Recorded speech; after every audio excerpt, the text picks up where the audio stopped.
Our first card is the Eight of Swords. And this card shows me like self-limiting behavior. So again, if you're not being gentle with yourself, if you're saying mean things or limiting yourself or putting restrictions or judgments on yourself, and a lot of times with that kind of behavior, the more you struggle and thrash around, the more stuck you get. So instead of trying to control that, for me personally, one thing that has worked is being grateful. Just purposefully changing whenever I catch myself being angry over something I shouldn't be angry over, or feeling anxiety over something I can't control anyway, or feeling frustrated, or being mean to myself. I catch myself and I immediately start listing things I'm grateful for. And I don't care what kind of life you have. You can be grateful that you have the internet because you're obviously watching YouTube right now. You can be grateful you have skin covering your bones and breath in your lungs and at least ears to hear me or eyes to see me, or regardless, you always have things to be grateful for. So maybe that can help you if that's something you're struggling with, or whatever it is you do to help get out of that kind of mindset. Next, we have the Three of Coins, and this is a card of putting in some work and taking whatever your work is and presenting it in front of somebody else. A lot of times it's like, okay, I've created this. Does this have worth to you? Like presenting something you've done, presenting your work, presenting your project to someone that can facilitate its growth or facilitate it actually having monetary value or something like that. So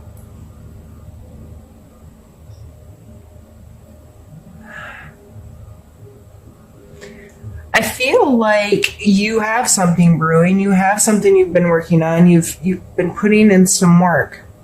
But on either side, we have the Eight of Swords, which, as I said, is self-limitation, and we have the Death card. And the Death card isn't death. It's not like an ending, or it is an ending, but it's not just once something's done, it's done. It's the ending of that cycle, and one will need to start again, kind of thing. So it's a transition. It's this has to be completely done in order to do something new. Most people can relate to this in like relationship stuff. Like you can't start a good, healthy, happy relationship if you're still holding on to an old one, kind of thing. So I just feel with this coming in the center that you have to get to a place where you can stop this behavior in order for this to progress. I'm going to pull some more cards and see what else the story has to say.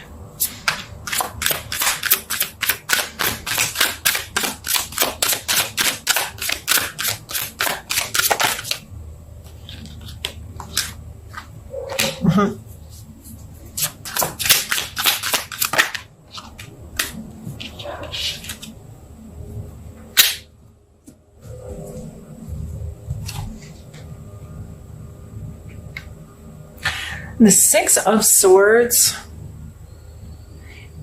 can be as literal as physically moving away from an abusive relationship.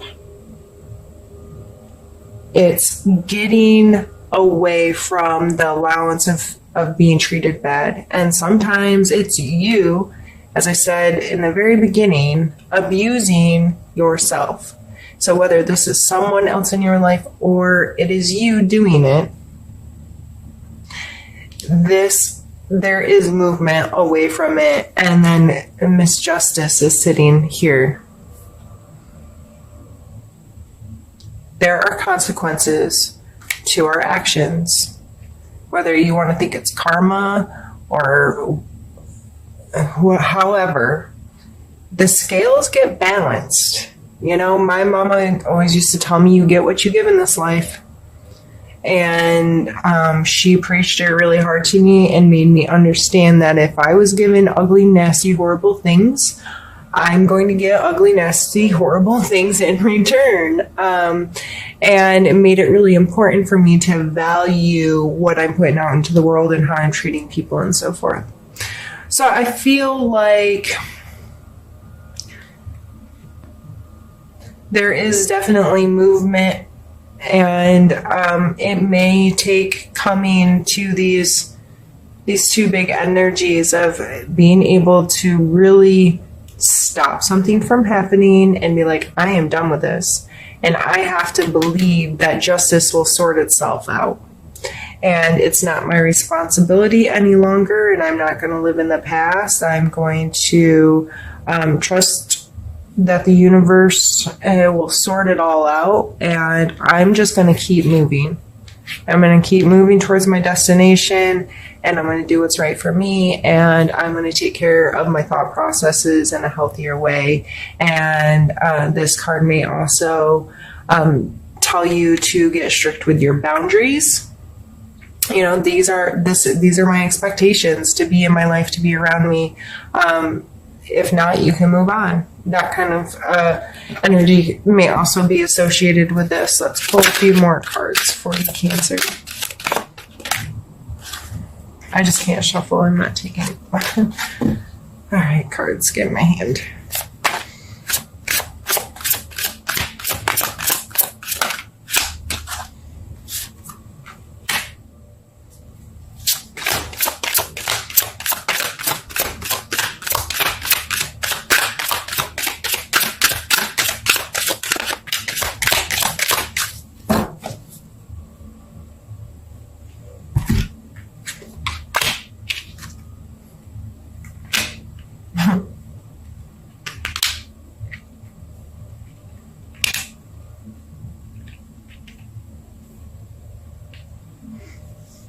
World card.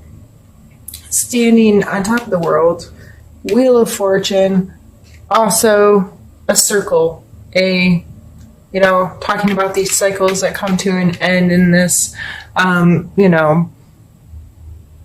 circle of life, this circle of patterns. It just seems to be an overall theme here in this reading. This Two of Wands can sometimes touch into duality, wanting to be more than one place at one time. With this card, I kind of relate, because how this energy shows up in my life is I'm a big time homebody, hermit. I like to be alone. I like to be at home. I don't need to interact with the world a lot. However, on the other side of things, I love to travel. I love to go far off places and experience new things and that kind of thing. But it doesn't have to be all the time, and I'm very happy at home. But without that, I do feel like part of me is missing. So it's this duality within me. Part of me loves adventure, and part of me is okay staying sitting in literally the same spot for 12 hours. I can do that alone and be okay, which sounds crazy to some people. So you may be experiencing some duality in your life and trying to understand what that contrast means, where you should be putting more of your time or energy, or, well, this feels really right, but that feels really right too, and I'm unsure. I think when it all boils down, with the World card and the Wheel of Fortune coming next, the World card is an understanding of those cycles, an understanding of that completeness, that wholeness, this never-turning evolution of what the world is. And the Wheel of Fortune card reminds us that, I don't want to say like a roulette wheel spinning, but because that's not how I usually associate the Wheel of Fortune. But again, there are cycles, things will come back to you, your karma will come back to you, but also you don't have any control over how this happens. it runs its own course in its own way for its own reason. And you just have to trust that you're in alignment with receiving the good out of life and receiving the abundance out of life and feeling this wholeness. So, overall in this reading right now, okay, I had to check my time because I'm afraid now I'm like getting paranoid about it, like turning off on me. Overall in this reading, going back to the being gentle with yourself, giving yourself the respect you deserve, giving yourself the gratitude that you deserve, whether it's keeping a gratitude journal, talking with someone about how you feel, allowing some acceptance into your heart about yourself, who you are, how you live, being able to, get in front of a mirror and look in your own eyes and feel like you have a good conscience about your life. And you may not be there right now. You may be in a place where you're being nasty to yourself, or you're allowing someone else to not treat you well. And I think that overall, the more gentle you are with yourself, the more understanding and loving and compassionate you are with yourself, the more you can get to this place where you know you deserve to have abundance in this life, and to have love in this life, to have joy in this life, and to feel good wherever you are. And some of the things about you can contrast a little bit, or you may have be unsure right now, or those kinds of things, and that's okay. It's part of the journey. So I think there's some really beautiful cards. Yeah, there's some heavy energy in there. I really don't think it's all that serious, Cancer, but I think you just have to trust in yourself and love yourself this month, and that ends on such really beautiful energy. So what I'm going to do now is I'm just going to stop the camera and restart it. And I'm going to clean these up out of the way, and we're going to get another deck out and do another part of the reading. So I'll be right back with you. And now we're going to use this little deck. It's called Happy Tarot, and it's super cute. And this time I'm going to pull cards for specific placement. And I've done this in a lot of my other videos, so I like doing these. And so I thought with trying to make this a more inclusive, longer video as an apology, that I would add it in with the other.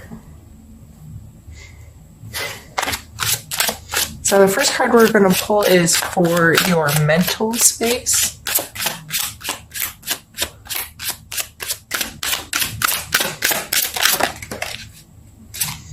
I guess we got two.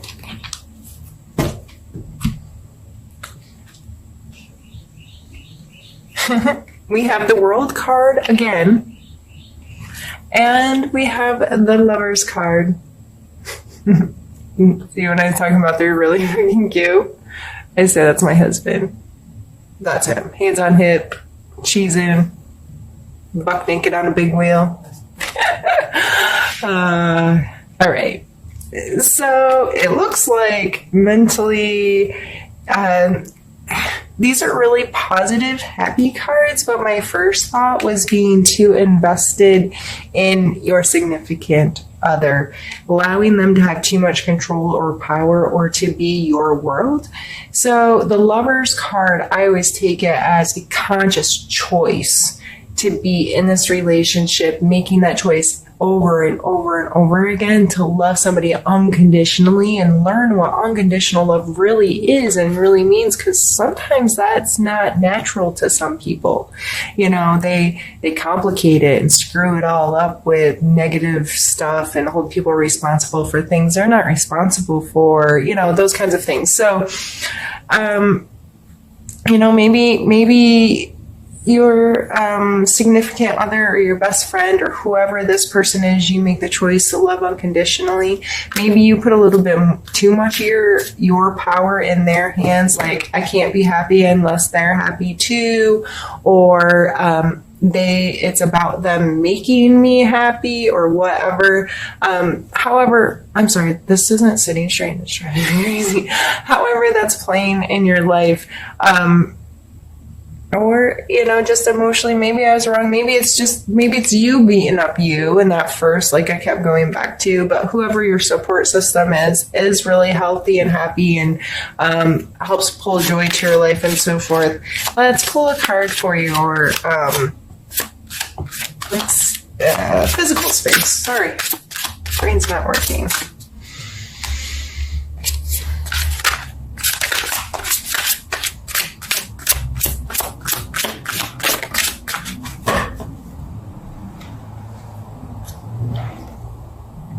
Ten of Swords.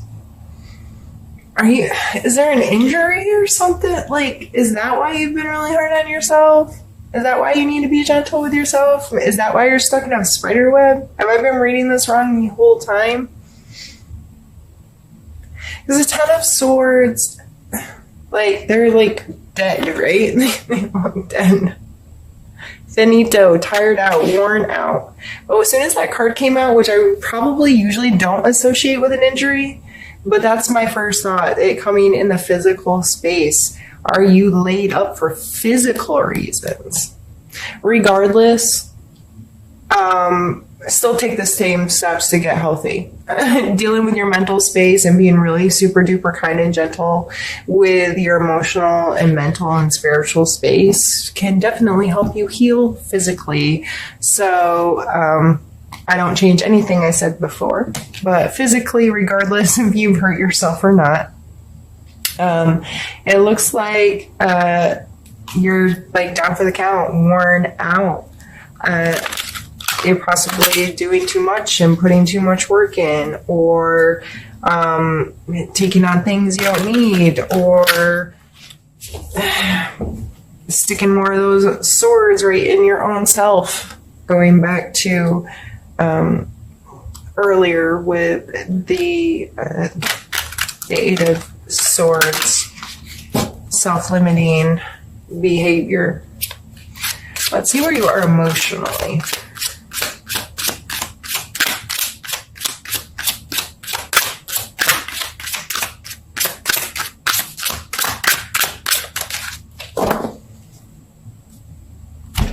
Ace of Coins. So that's seeing potential as something new in your physical space. New job, new hobby, new home, there's potential to create something new in your physical space. So I should really leave the other cards laying out. I just only have so much space that you can see too. Yeah, and I said that you had it was the Three of Coins. And see, this is the problem. I do a reading and people ask me about, like, down the road. My friend will call me and like, man, that reading you posted for Capricorn, like, that got me or whatever. And I'm like, as soon as this reading's done, I don't remember anything I told you. Nothing. It's weird that it happens that way, but I never remember what I read. So since I already picked those cards up, it's already leaving my head. So if it is a new job, if it is a project that you're just now getting to the point where you feel like you can put it in front of other people, or you've gathered enough information, or you've gathered enough resources, that's what I really see that Three of Coin as. It's new and exciting and you're emotionally attached to this stuff, and that's maybe why you're beating yourself up in self-limiting talk, or not respecting yourself enough, because you're too emotionally invested in something that doesn't, if you listen to some very successful, like, entrepreneurs that create products or create businesses and that kind of thing and have made bajillions of dollars, right? They will tell you they do not get emotionally invested in their projects. They create it, they put all this power and excitement into it, and then they put it into the world, and either people take it or they don't. And regardless, they're moving on to the next thing. They do not have time to mourn if it wasn't the right time or place for that product or for that idea. So that may be something to keep in mind right now is, so many people will be like, oh, but it's my baby. No, that may sound like a good thing, but it's not a good thing. You need to get the emotions out of the way, and so you can really create it without worrying about protecting it, if that makes sense. Let's pull one last card for you, and this is your spiritual space. No, this is not the last card, sorry. We have the devil come out in your spiritual space. Which is your card? No, it's not. I can't. I don't know why I just thought that. Gemini. I pulled this card for Gemini earlier, and it's a Gemini card. Okay. Cancer.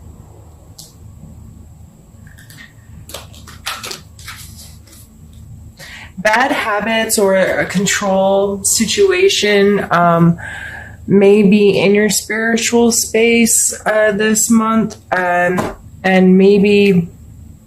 So this card talks about things that control you rather than what you control. So addictions, bad habits, giving your power away to someone else. If you are letting someone else dictate life, dictate how you feel, dictate, I'll be happy when so-and-so makes me happy. I'll be happy if so-and-so does A, B, or C. I'll be happy if blah, blah, blah happens. That's giving away power. It's I'm happy and this might happen or that might happen. And I don't know. I needed beverage. One second.